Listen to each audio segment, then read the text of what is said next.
and this is The Breakdown. What? Hey, everybody.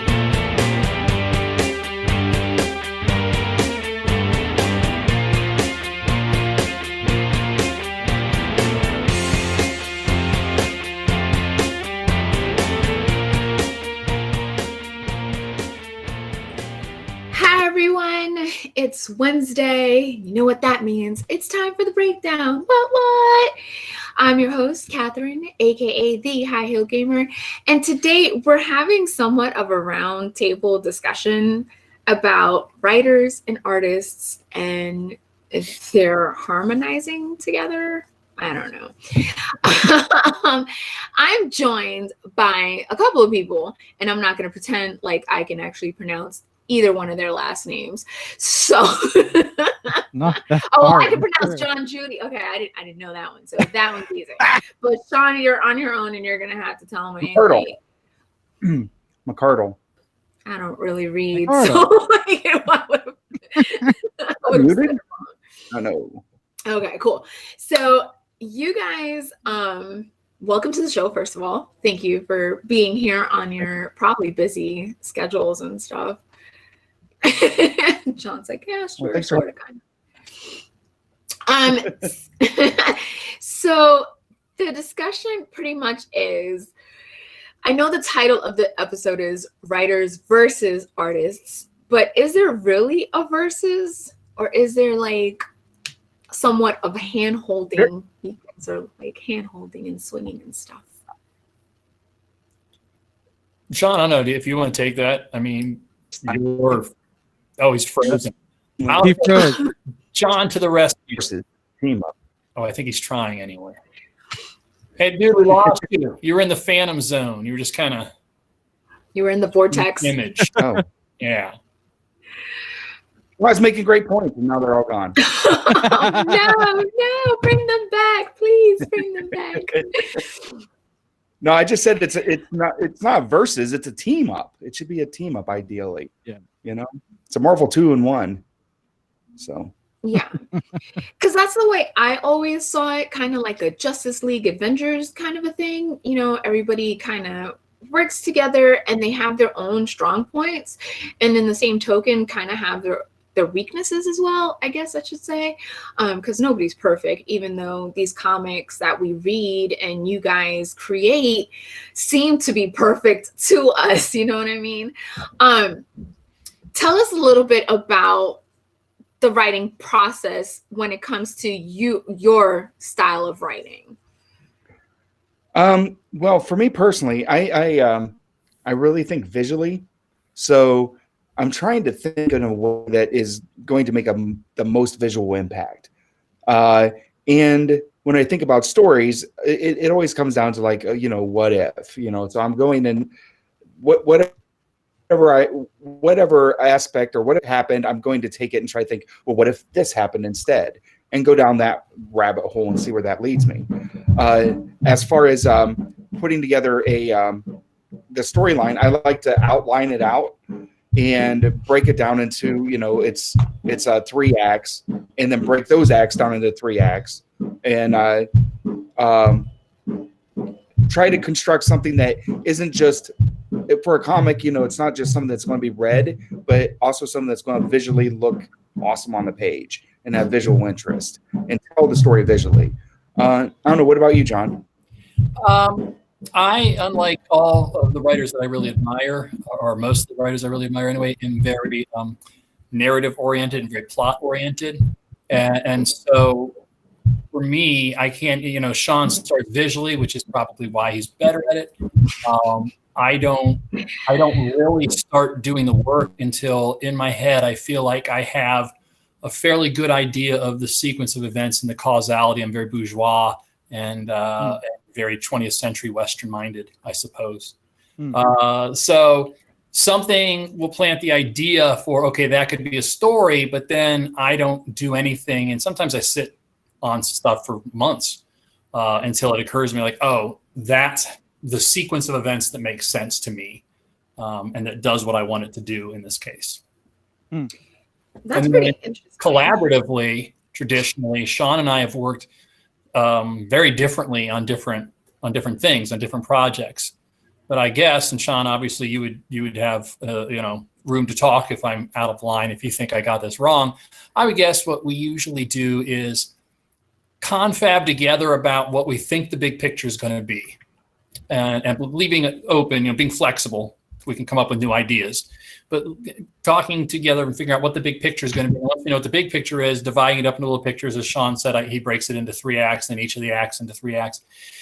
And then we'll sort of say, okay, well, do you want to take acts 1A and B, and I'll take 1C for now, and then we'll trade back and forth when we both have drafts, and then we'll work on each other's drafts until we have a draft for Act 1 that we think, okay, this is solid, and then we can move forward from there. So we've worked very differently at different times, but I think that's probably a good generic description of what we do. Yeah, it is.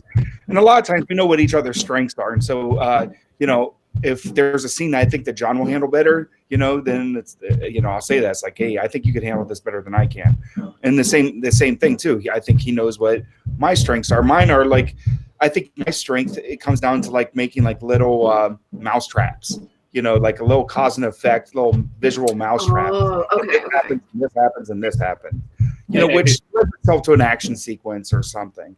And Sean has a mind that in many ways is wired like Rube Goldberg's, and he sees this sense and how this will touch this, affect that. Oh, wow. Yeah.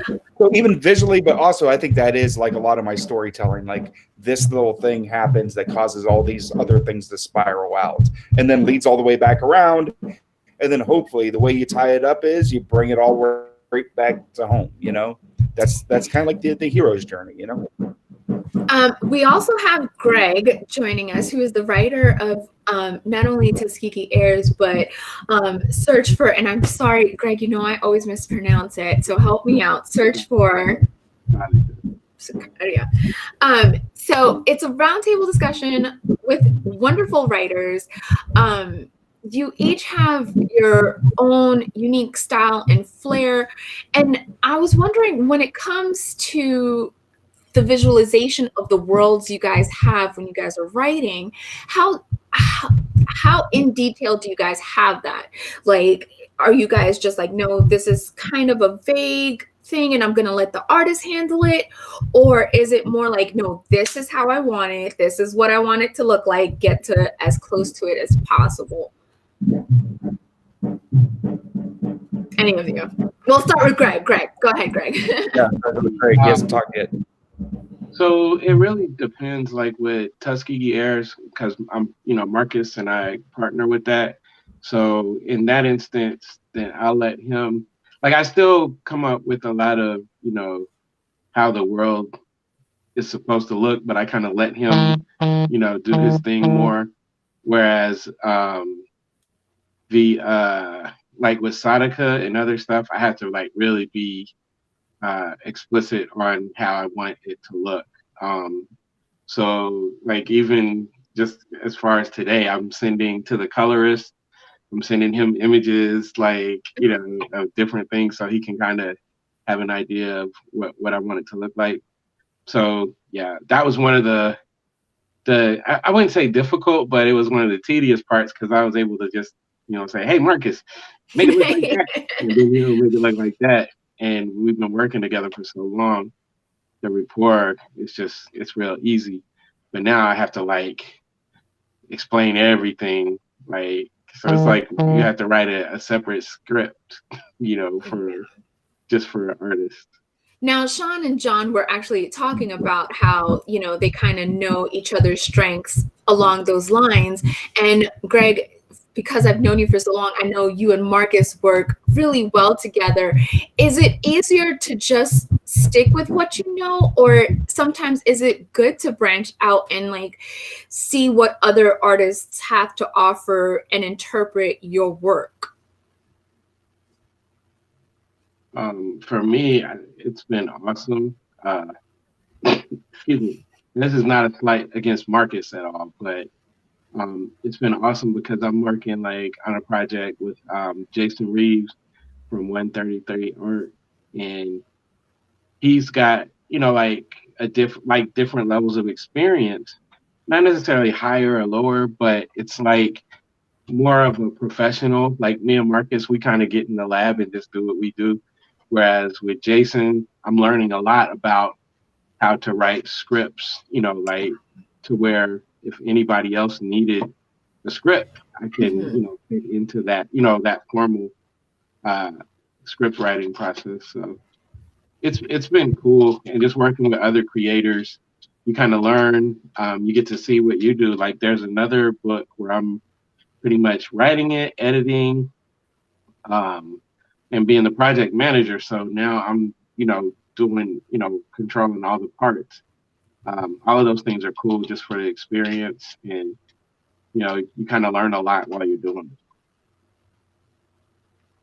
Sean, your thoughts? I kind of come at it since I'm coming at it visually, so it's kind of fully formed, kind of. A lot of times I'm doing layouts. And Dexter and I have a really awesome working relationship.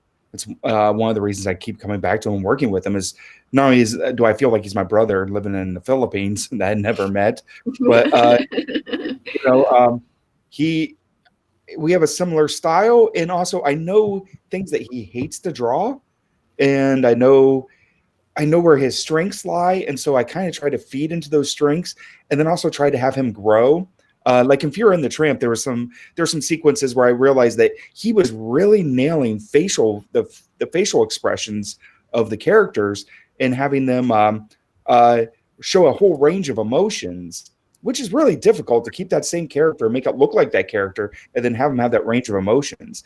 And also, I was reading a lot of Calvin and Hobbes to my kids at the time, and loved how, Bill Watterson would just have an entire strip of just Calvin making funny faces. And so I just wanted to challenge Dexter and see how far he could go with that. How many funny faces could he make Charlie do in a row? And just, it fit in the story, but also it worked where I'm kind of helping, trying to hopefully help him grow and see how far I can push him. And, I'm deliberately trying to see how many different ways that he can draw. And then there's also little gaps in things that he doesn't like to draw. So sometimes I force him to draw those things. Or if he doesn't want to, then maybe other times I'll pick it up and he'll do the figures and I'll just do the backgrounds, because sometimes he hates to do backgrounds or vehicles or something like that. There's a couple times he didn't really want to do the vehicle, so I drew it. So we have that kind of relationship where we can go back and forth. And I'm glad. I love that. I love that he's not so precious with his art. Because it's something, as an artist myself, I learned to get over, is being precious about my art and realizing that this is commercial art. This isn't, we're not making Rembrandts here. We're making something to tell a story, and we're trying to make the best product we possibly can. So it's hard to find that kind of collaboration where I can find somebody that's you didn't foreshorten that hand right, but instead of sending it back to you, I'll just redraw that hand and foreshorten it right, or draw that background that you don't want to draw. And I feel that he trusts me enough, and I trust him enough too, that we can go back and forth on those. Plus, also, since I color my own books, I also already have that leeway because I'm already doing the final pass on it by doing the coloring. So sometimes the background is all just in colors. There is no line work. It's just, it's colors. So we have a very collaborative relationship that way, and it's a very, very fulfilling relationship. And it's the same thing with working with John. It's there's gaps in what I am able to do and things that he can do way better than I can. And so then whenever he does those things, Dexter does the things that he's better at, I add the things that I'm good at, then it's 1 + 1 + 1 doesn't equal 3, it equals 6. We're bringing the best out of each other and creating something that's better than all three of us. We Voltron into something bigger than all of us. How do you feel about that, Josh? You feel the same way? No, absolutely. And Dexter, any relationship's a special relationship or unique, right? But we do have I think a really special rapport with Dexter. It helps that we've been doing projects with him off and on for 12-ish years, something like that. Longer than I want to. Yeah.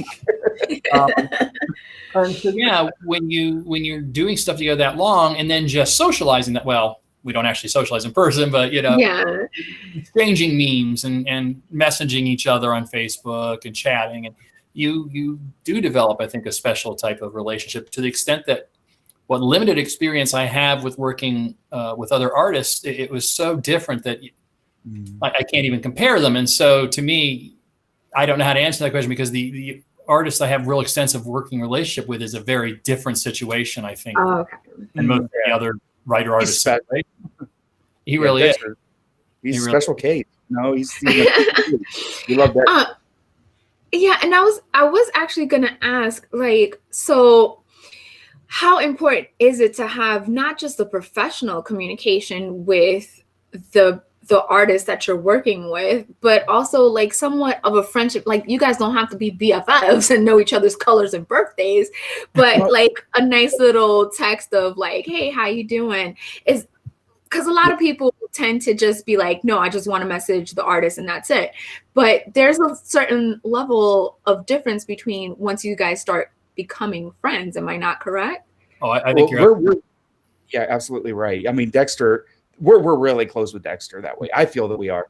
Like I said, I feel like my brother. And John could speak to like, what were you talking about? Like context, high context cultures? I was actually just about to go there.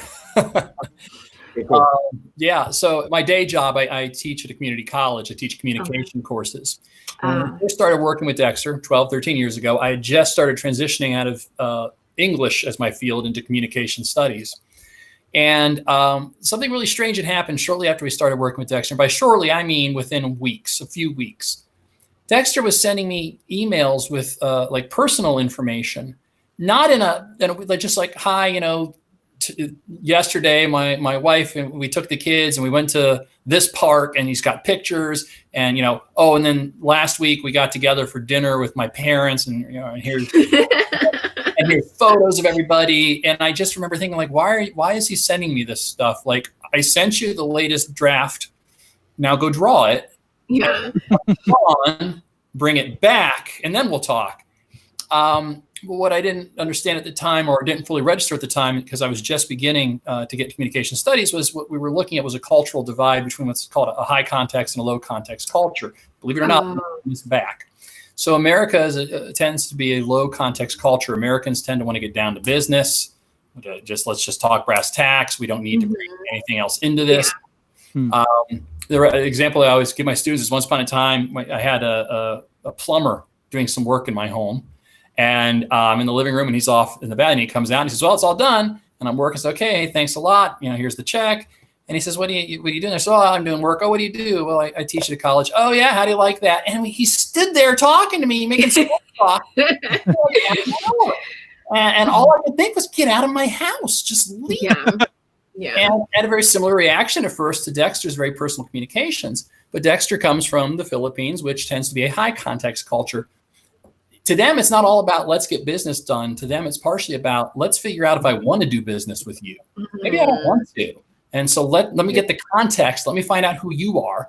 And since you're not telling me who you are, let me tell you who I am, because that's a common rule of communication across most cultures is we tend to feel pressure to reciprocate. If somebody tells you something personal, you feel pressure to tell them something personal.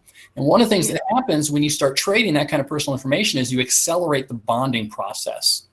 And so within a matter of a month or two, I was telling Dexter things that I generally don't tell people unless I've known them for a couple of years or more. Even. And so as a result, we ended up bonding pretty quickly and getting pretty close pretty quickly. And obviously that's going to carry over in any kind of working relationship. Now, Greg, remind me, you and Marcus were friends first or work partners first, and then the friendship developed? I always forget which came first, the chicken or the egg. So it's kind of happened at the same time. I was looking for an artist, and my friend brought Marcus to my house one day.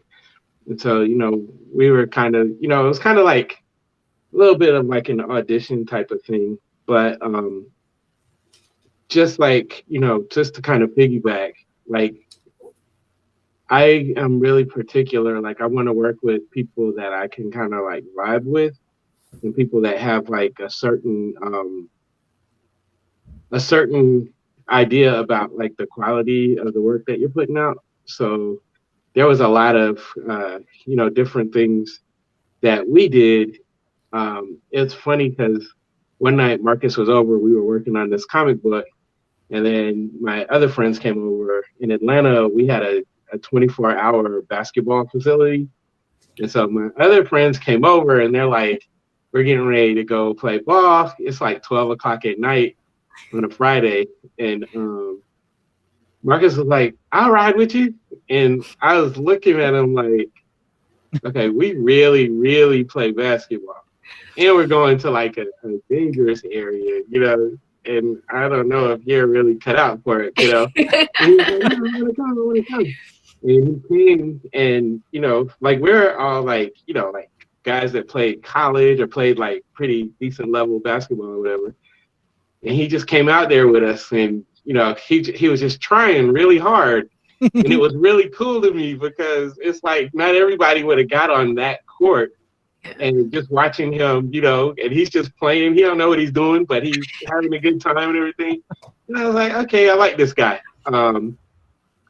Which has been, you know, part of our thing is he's not afraid of stuff. You know what I'm saying? Mm-hmm. And so it was really cool how that came to be. So we probably would have kept working together, but I think by becoming friends and then to the point where it's like a brotherhood type of thing, it definitely helps. Because we're able to critique each other in the kind of way that like brothers would do, where it's like afterwards you're not mad or upset. But if you come up with a bad idea around us, like if you're one of us, then you're gonna get. And sometimes that's not a bad thing, because you need that comfortability to be able to be like, no, you know, I don't really like the way that looks, or something along those lines. But to kind of go on what John was talking about, when that person does approach you and you feel like, oh my God, why are you still talking? Like, but when it comes to the work environment, as far as like writer and comic book artist, whether one speaks more than the other, is it important to try to get over, I don't know if it's yourself or over that whole thing, and just continue the communication to better the relationship?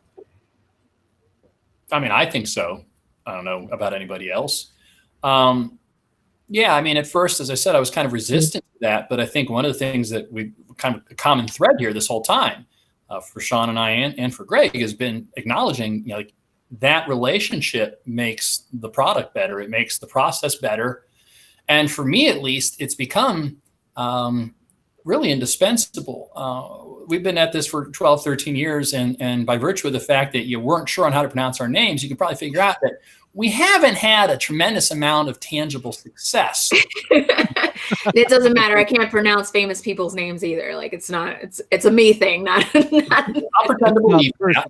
But the point is, like, if you're not getting paid, or if you're not getting paid anything significant, like, there's got to be a reward somewhere, or else why are you doing it?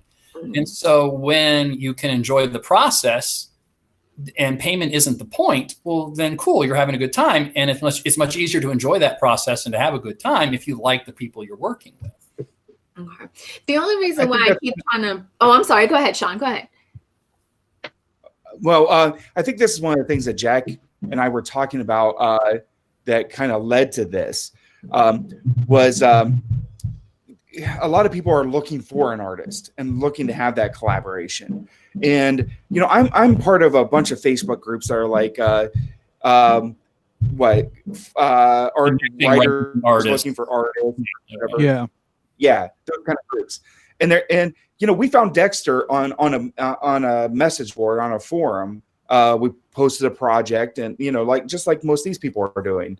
And you know, we've had this successful relationship with him, and so I felt that I had a lot more to add. And one of the things that's been really kind of pisses me off is the lack of consideration and respect that a lot of new writers give to the artist, and the amount that they expect out of the artist without wanting to compensate them. Now, right off the bat, and that's how we were able to land Dexter, was we put up a post offering to pay for the artist. We let him determine, you know, have them send in samples and tell us what they wanted as far as payment.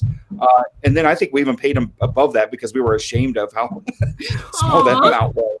Right. Sean, wasn't the figure 10 and 20? He offered to do it for $10 a page. We insisted on giving him 20 a page. He's making a lot. I insist on 20 now, but this was a while ago. ago. He's not doing 20. He's not doing 20. Not anymore now. This is 2008. So basically, since John and I were working on it together, it's like, well, $10 each of us will pay for that. We'll split that $20 because like you can use the strong dollar to be able to afford an artist. Yeah. The relatively strong dollar. So like in the Philippines, average daily wage is about $12 a day, $10 a day. It takes an artist about a day to do a page. So that's like a solid daily wage. But we want to give them more than that. So, $20. Yeah. If you can, the point being is all these posts I see, they're wanting to pay people on the back end. They want artists to dedicate so much energy and so much time into making their project and their dream, but not giving them any upfront compensation.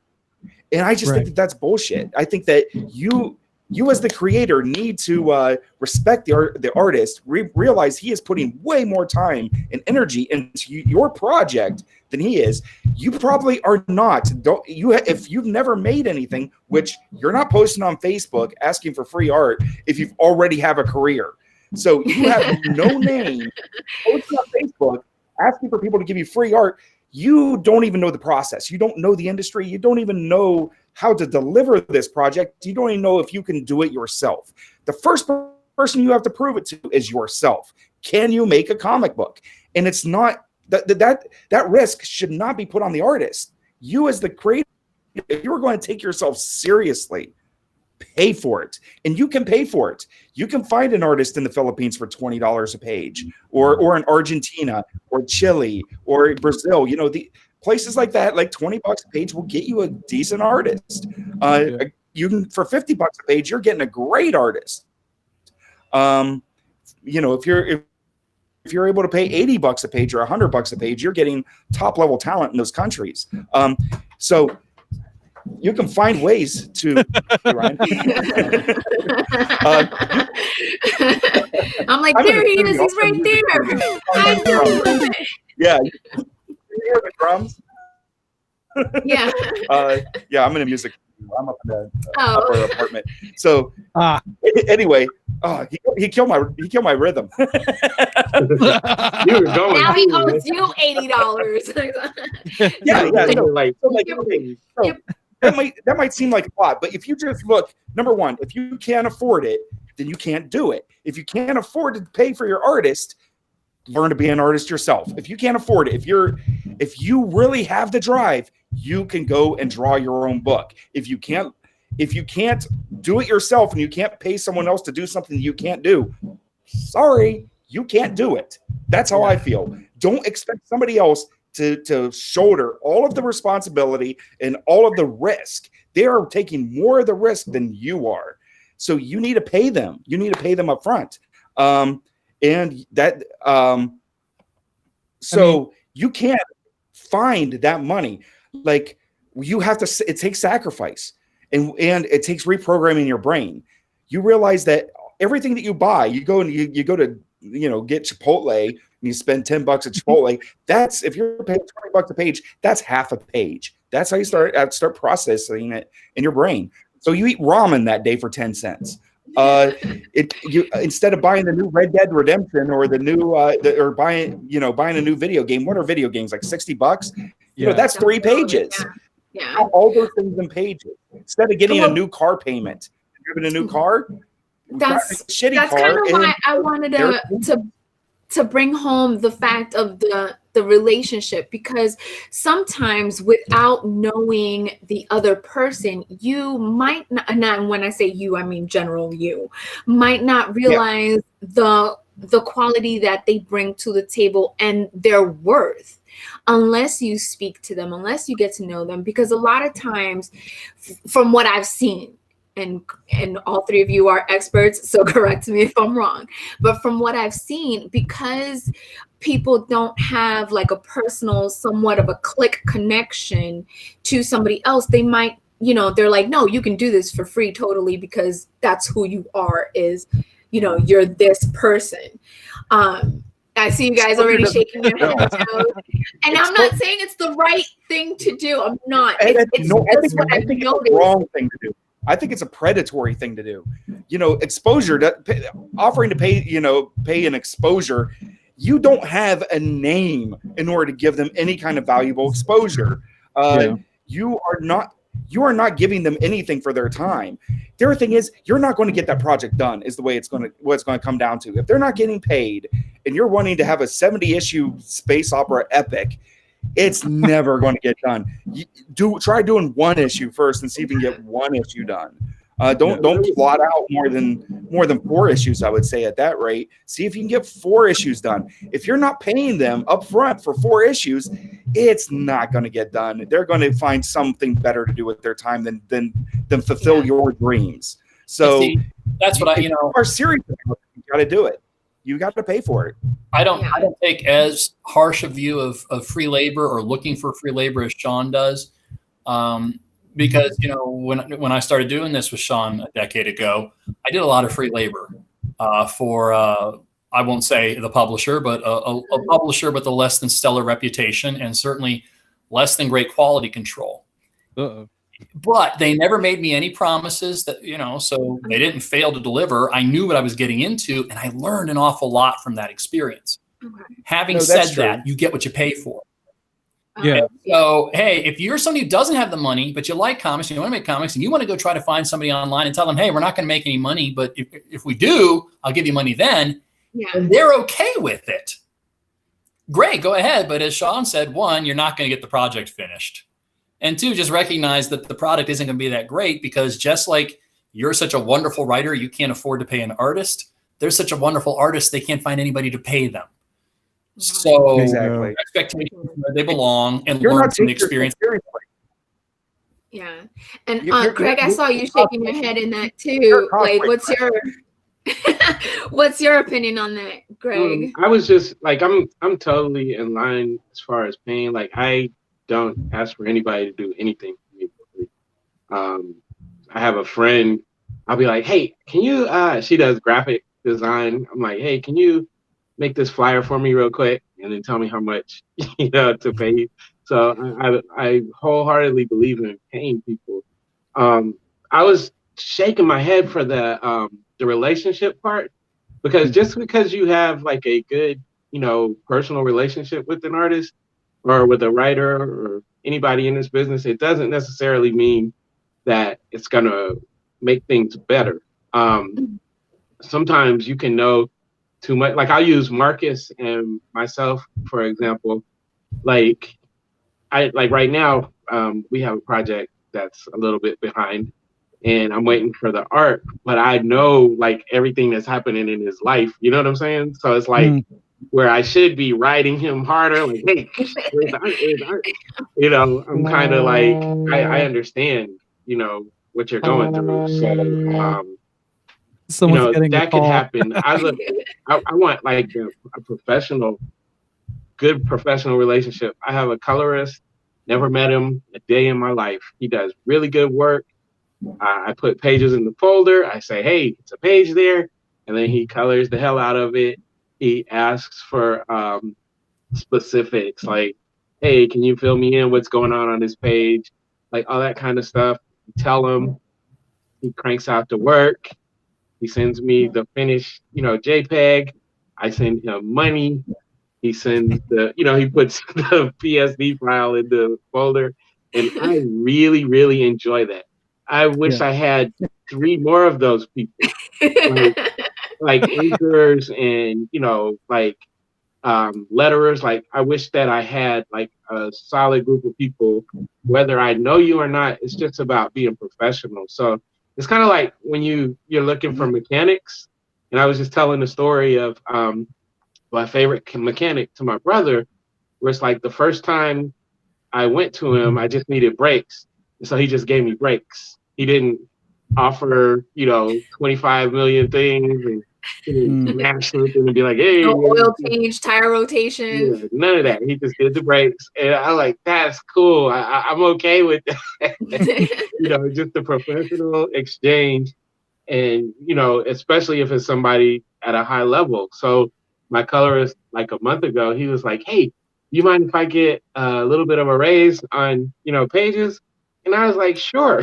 Like, I didn't even think twice, because it's such a wonderful professional relationship, and he's on the other side of the world. So relationships can be overblown sometimes. It's really like, if you have a good relationship with a really professional person, then you're in good shape. That would be the right, the like apex, right? Good is the operative word, right? Like, I don't get the sense that Neil Gaiman was hanging out and pounding around with most of the artists on Sandman. I don't get that feeling, right? But I like to think that our relationship with Dexter has served us all well, and we think the product is good.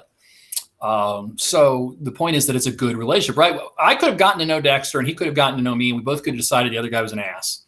So, right, the question is it a good relationship? And I think to Greg's point, I don't mean to put words in your mouth, Greg, so take them out if I'm putting them in correct. The point is, the relationship has to be good. Whether it's a strictly professional relationship, whether it's a professional friendship relationship, whatever, it has to be the right relationship. And that's the issue. Because doesn't that show in the quality of work on both aspects of the writer and the artist? If the relationship isn't, whether it's professional or not, if the relationship is strained, whether the artist is just being difficult or the writer's being difficult, it shows in the product, correct? I mean, I've never done a scientific sampling of every single comic and the relationship amongst the creators, but it makes sense to me. And it also goes back to, that professional part. Like, so one of the things that's annoying to me about Marcus is that he wants everything to be spectacularly beautiful. I do too, but like when we're sitting going through pages, like when we were doing our final edit on issue 4, we were in there for like a whole week just doing like post-production. And I'm like, what are you doing now?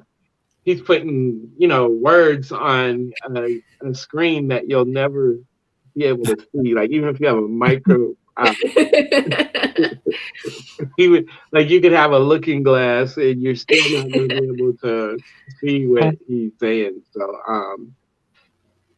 it's that level is really cool. Like, then there are some people where you can tell that they're just kind of going through the motion. I had somebody do a commission I paid a lot of money for, and they ended up being like 2 minutes late. And then when I got it, it was like I could tell that you just did it like overnight. Oh. And so cool person. I like the person, but I would never ask that person. I would never try to work with that person again. So I have a question. Usually when I have combo people, meaning a person who writes that found an artist, it's usually that way that I've only been able to meet people that are writers that looked for an artist. Has there ever, well, I mean, I'm sure there has, but have you guys ever run into where an artist has an idea, but they can't put it into words, and they look to one of you to write it for them? It happened to me once. I haven't. It's very difficult. Yeah. Go ahead. What were you going to say? It happened to me once, but the artist was Dexter. So I don't know that it counts. Oh. I've seen it happen, and it's a very difficult process. I won't do it.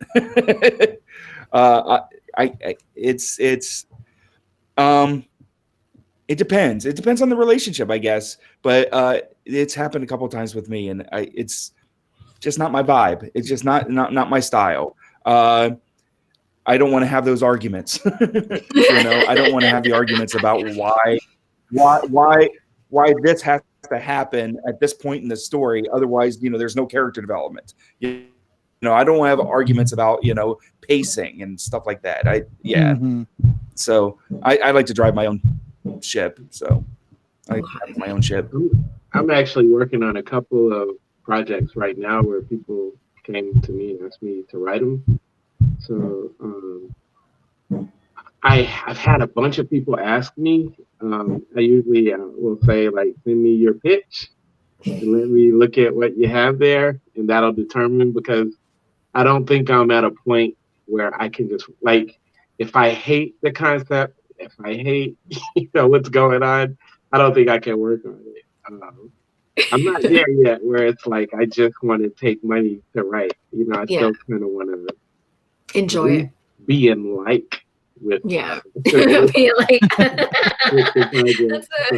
that's a good way to put it, being like so we have a lot of viewers that are scared to do the leap, meaning they have the idea, they wrote a script out, but they're scared to reach out or are not sure how to reach out.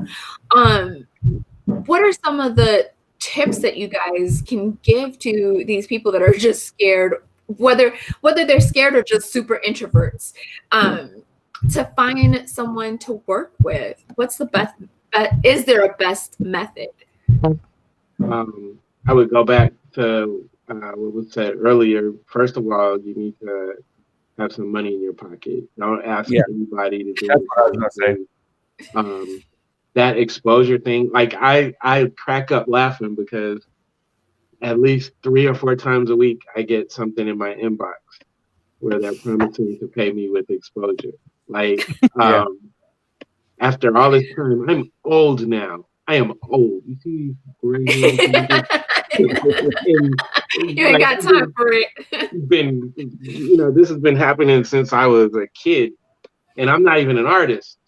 But like, yeah, man, this will be real good. Look, man, it'll be good exposure, and you'll be surprised how many people in Hollywood are doing that.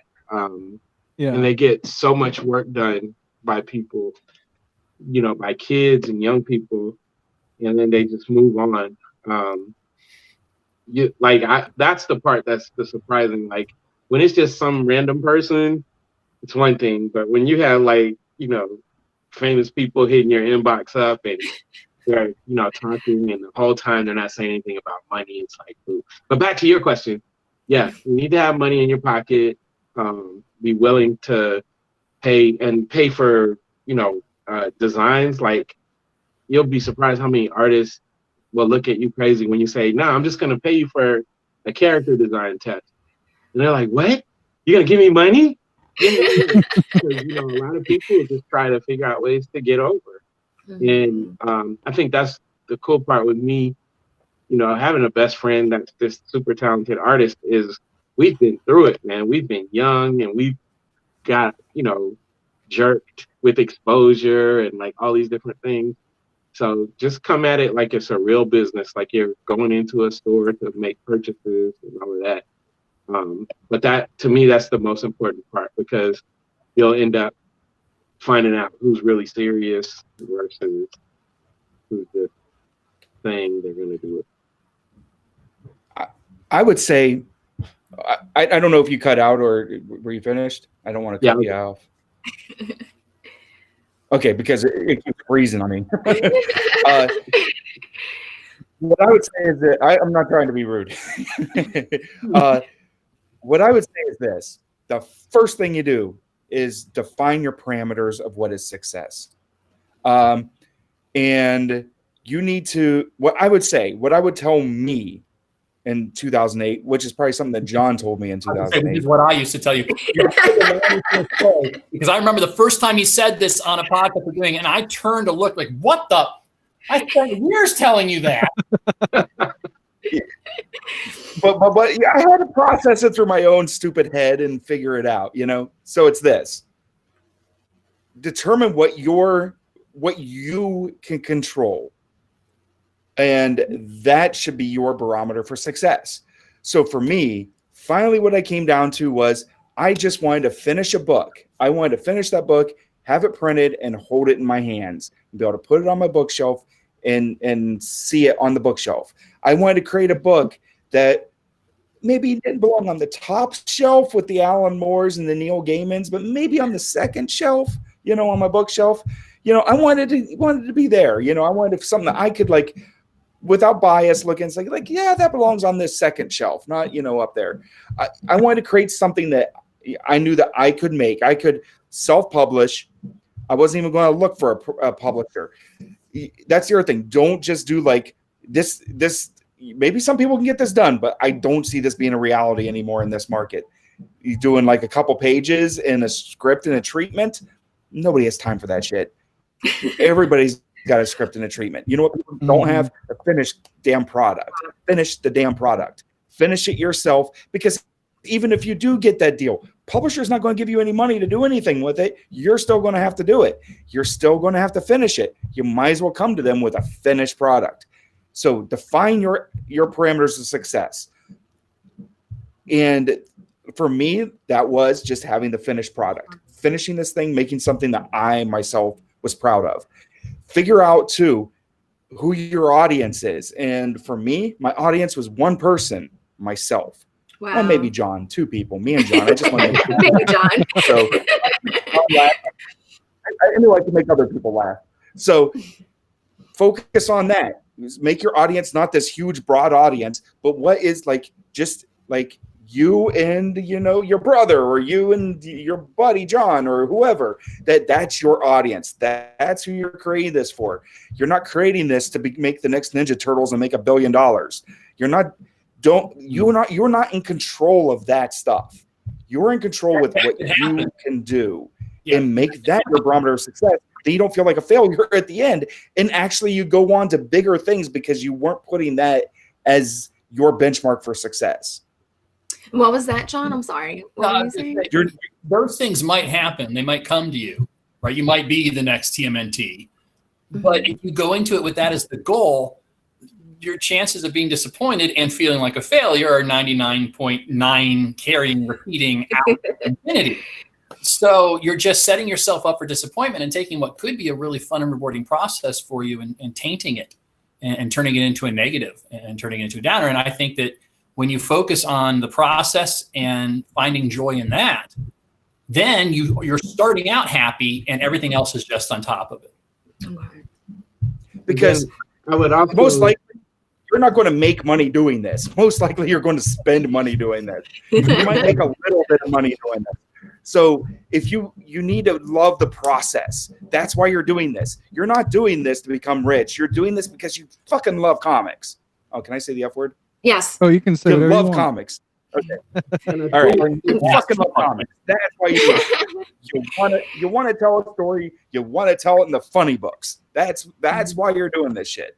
You're not doing it for any other. You can't be doing it to get girls, because that doesn't work. You're not doing it to make money, because that's not going to happen. You're doing it because you want to have a goddamn comic that you made, and you hold it in your hands, you read it, and be like, "Wow, this is actually good."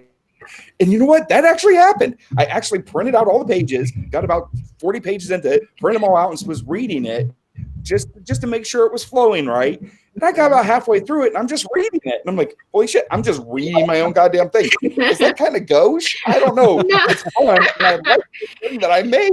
That's How did that happen? I Yeah. actually like this thing.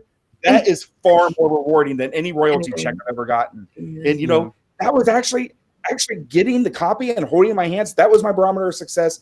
I met that. I had this finished thing that I was proud of, held it in my hands, opened that first box and saw that print and held it and sat there and read it. That was cool. was actually more satisfying than being nominated for an Eisner, because that was my barometer of success. Everything else was icing on the cake. Icing on the cake. Greg, what are you going to say? Were you jumping in? Oh yeah. I was just gonna add the part about like doing as much research as you can, talking to people to get an understanding of how the business works, how the money moves, how can you make money. Those are all important parts. It's a lot of work. Like I was trying to explain to one of my friends, he was talking about doing a Kickstarter, and I was like, it might look like somebody just moving along and they're getting money, but those people are probably busting their ass. And that's pretty much how it works for everybody that's, that is getting a little bit of success. is you're working, especially if you're self-publishing. I'm shipping out comics, I'm writing, I'm directing, I'm doing all these different things at the same time. And it's like, if you're not really ready for the work part of it, and I learned this when I did my first children's book, the publishing company, they told you, it's like, you get the book done and you think you reach the finish line, but you're really at the starting because you got so much more to do. Like, you got to sell that book. You got to put that book in places where people are gonna want to grab it. Because you guys end up wearing all the hats: marketing, publishing, directing, producing, marketing again. Like it's a never-ending cycle of many hats. That's a whole extra part. So if you want, because we're not in that age. And I watched the Teenage Mutant Ninja Turtles Toys That Made Us thing recently. I watched that. For the third time. And like, back then, magic could happen where, 1 million people would want your comic book and your toys. We're in a different area because there's so many people doing it now. So you have to be able to get yourself in positions for people to even be able to see you. Yeah. You got to stand out from the crowd. Well, there's that. Everybody likes to use them as an example, but I think the problem is what we don't like to see is that it's a singularity. We're looking for the next Ninja Turtles. No, there's one Ninja Turtles. It's a singularity. It's a single Big Bang event. There's not multiple Big Bangs. There's one Big Bang. Yeah. It's one single thing that happened. They're the exception to the rule. Nobody else gets to do that. They're the only ones that got to do that. If there was going to be another one, it would have been Radioactive Adolescent Teenage Panther. Well, I was going to say that. And Sean, that's a testament to what you're saying, because there's only one Führer and the Tramp, and there's only one Tuskegee Heirs. You guys stand out from the crowd, but you're doing your thing. You see what I'm saying? Like, you're not trying to be the next Ninja Turtles or Transformers or Calvin and Hobbes. You guys are trying to be the next you guys. And a lot of times, a lot of the younger writers and artists tend to kind of forget that it's just about finding their footprint in the sand of many other people's footprints. You're not trying to put your footprint in somebody else's footprint because it's not going to fit. That's just the bottom line of it. At least that's how I see it. I'm not an expert. That's just how I see it. I think you're right. If you're in the Tramp, anybody who was in it to make money would not have said, let's pour the next few years of our lives and our energy and our money into an anti-fascist comic book in America in 2016, featuring 3 dead celebrities that 80% of the audience doesn't remember. Let's do that. That'll make us some money. That's what I mean. I made it for one person, me and John. Made it for 2 people. I knew John would dig it. I knew I would dig it. That was our audience. This is the viewpoint I think you need to have as a creator. At least it serves me. You're making it for yourself, or you're making it for you, and like I did, me and John. That's who. Anybody else that gets to read it, you get the privilege of reading it because it was just between us. This is the thing we just made to satisfy that desire to see Charlie Chaplin in an action movie. That was it. Yeah. Everybody else gets to enjoy that shit, but you're not really the audience. The audience was us, and we were already satisfied. So Yeah, and I get that. I get that sense when I've said to you guys, all of you, well, John, this is the first time you and I are meeting, but thank you for throwing that in, because when you said that, I thought, I guess we have met. No, this is the first time we're meeting. But when I told Greg and Sean, when I told you that I've enjoyed your work and I enjoyed the comics, you guys have this humbling, very, thank you, I appreciate it type of thing. You guys weren't expecting me to say that I liked your stuff. And it makes sense now, because it seems like you guys are creating this for yourselves, and whoever else enjoys it is the icing on the cake. Because there has been times that I'm like, I enjoy your work. And they're like, well, yeah, you should enjoy that shit. That shit was fucking great. You know what I mean? But certain writers and artists, when I've said oh my God, I've really enjoyed it, and So is that where that humbling, like, oh, thank you, I appreciate it, comes from? The fact that you guys were making it for yourselves and I'm just the icing on the cake? Don't get me wrong. I'm completely honored that you're the icing on the cake. I am so stoked that you liked it. It really made my day whenever you told me that you read it and that you liked it and pointed out different things. That other people like it, yeah, that of course that makes me feel good. It's like, that's awesome. But that's not the drive. If you make the drive, it's a hard journey. If that's your drive, you might not make that journey because you're just gonna you're gonna lose that. You have to love the process. You have to love the process. Otherwise, your goal is not to make comics. Your goal is to feed your ego. And okay, if that's what your goal is, but it's exactly. Yeah. I think back to Queen Latifah. I heard her when I was young. I guess it was not super young, but in the early 90s. And she was making a point. She was saying the guy was asking her, like, do you make songs for other people? And she said indirectly, she said she makes songs that she can feel, like, that really touch her and really hit her emotionally. And she said, when you do that, there are other people in the world that are feeling the same stuff that you're feeling. They're living some of those same experiences. They're wanting to see some of that same stuff that you're wanting to see. So when, like with Tuskegee Airs, when you see two grown men, we reverted back to children. Like, we're sitting on the floor. Marcus is sitting Indian style and he's drawing. And I'm like playing Grand Theft Auto, and then I would stop and then write, but then mostly playing Grand Theft Auto. And, it was, it's like we're acting like little kids, and my daughter comes downstairs and she's looking like, "What are you kids doing?" We were that happy and excited, and when you feel it like that, and it's something that gets you that excited, there's other people that are gonna do it, right? And so 100%. Yeah, so it's like, if you're not comics, I don't know, man. I'm sure there's a way to make it easier. Like, if you have a lot of money and a team of artists where you can just make it roll like a fine-tuned machine. But in our stage, man, it's warfare, like all of it. I'm sitting here trying to sell books. I'm working on a deal to sell like a book, a chunk of books to school right now. And it's like all this stuff that you're doing just to, keep the machine going. It's not for people who are just interested in feeding their ego.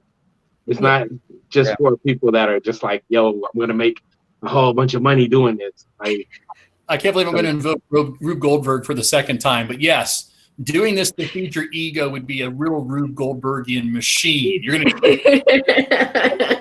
and then at the end, your ego there's got to be a more direct route. That's awesome.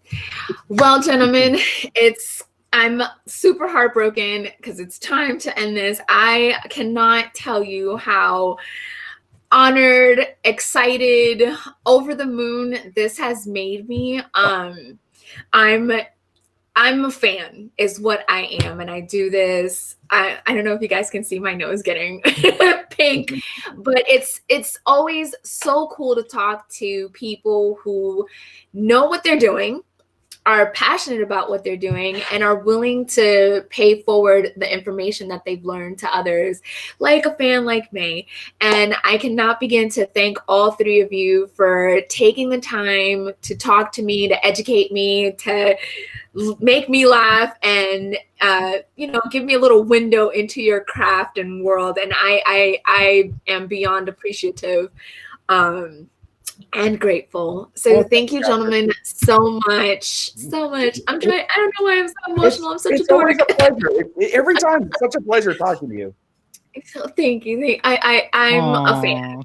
Shut up. And Jack makes fun of me because I wear my emotions on my sleeve. Like, if I hate something, you guys would know it. If I love something, obviously you guys would know it. So Jack always makes fun of me because I'm such a nerd that way. But I am very, very, very grateful to the three of you because you're all so talented, and this roundtable discussion has been a dream come true. So thank you guys so much. And with that, guys, I'm going to let you guys enjoy this. Everybody, if you didn't get to tune in, what the hell is wrong with you? Go rewatch this on YouTube. I'm going to share the crap out of this because I had a blast. I had like the time of my life talking to these three gentlemen. As always, like, share, subscribe. Go follow these guys. These guys are legit talents. They are legit in what they know and what they do. And as always, I'll see you guys next Wednesday. Bye, everyone.